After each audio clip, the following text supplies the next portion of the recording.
Blind Ambitions is the 23rd episode of the first season of The Golden Girls. This is directed by Terry Hughes, and as always, there will be spoilers from now as I talk about the episode. And this is a really, really moving episode.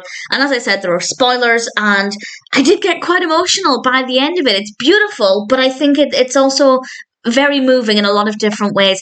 It starts off with the four girls and Rose's sister Lily, played by Polly Holliday, sitting outside having a barbecue. They establish that it was 6 months ago that Lily lost her sight. We never really find out why it was or what specific condition caused this, but we do learn that 6 months ago she lost her sight and she's fiercely independent. And this is established very quickly as she's pouring lemonade, and Rose, of course, wants to help, but Lily says, no, I can do it. And to be fair, she does. And this is the time when they also decide to have a garage sale to buy a new television.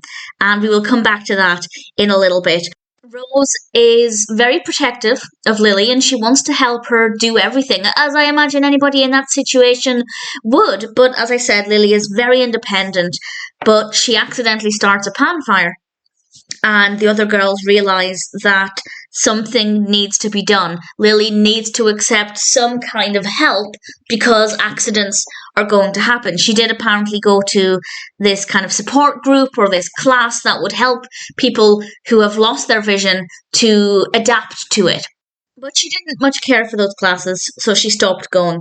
But Rose confronts Lily and basically tells her, even though you've always been independent, you need to accept help with this. You can't just push through without learning ways to adapt. And I think that that's a very sensible approach. Unfortunately, Lily is initially reluctant to agree with Rose, but then things become too much for her and she breaks down. And this is a really emotional scene because she reveals that actually she wakes up every morning and it's the same and nothing has changed, and she doesn't want this to be her existence anymore and she can't cope with it. And that's why she's just been pretending to be able to do everything on her own, because going to these classes means that she has to admit that this is her new reality. And I think that that's a very believable response to the situation. And she asks Rose to go and stay with her, to help her.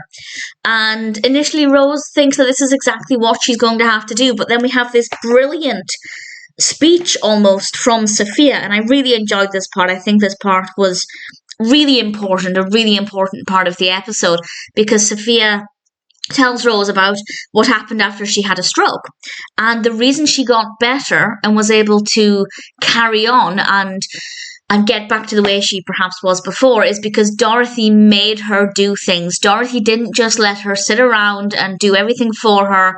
She encouraged Sophia, maybe more forcefully than Rose would be able to, but she encouraged Sophia to do things for herself, because if you don't start to do things for yourself and learn to do things after a stroke, then as Sophia points out, she might not have been able to do things again. And we have this brilliant quote that I wrote down, and she says, "You want to help your sister? Help her to help herself." And I think that there is the biggest takeaway from this episode. If you want to help somebody, often the best way is to help them help themselves, help them find ways to overcome these problems. Of course, there will be cases where somebody just physically cannot do something and you need to help them, and that's fine. But if they are capable of doing it, but they're afraid of doing it or afraid of adapting to it, helping them to overcome that is significantly more helpful than just doing it for them. And this is the approach that Rose has to take. Things are getting a little bit heavy by this point, so we do cut to the garage sale next, where things are a little bit lighter. Nobody is willing to sell anything except Dorothy. Everybody's causing problems. Rose is talking as Mr. Longfellow the teddy bear, which is absolutely adorable. And then somebody wants to buy Dorothy's hockey stick, and she ends up giving him money to leave the garage sale so he doesn't buy the hockey stick. So it's a nice bit of light-hearted content around the main narrative, and they come to a different solution to buying the television. Lily has then left, and a few weeks later, Rose is actually going to visit Lily, and she's worrying that Lily will once again ask her to stay with her. And we see Rose arriving at the airport, and I'm not ashamed to admit that I actually cried. I cried at the ending of this episode because it was just so beautiful and so well done. It's very brief. We only have a few minutes with Rose and Lily at the end, but Lily introduces Rose to Becky the guide dog, who is absolutely beautiful.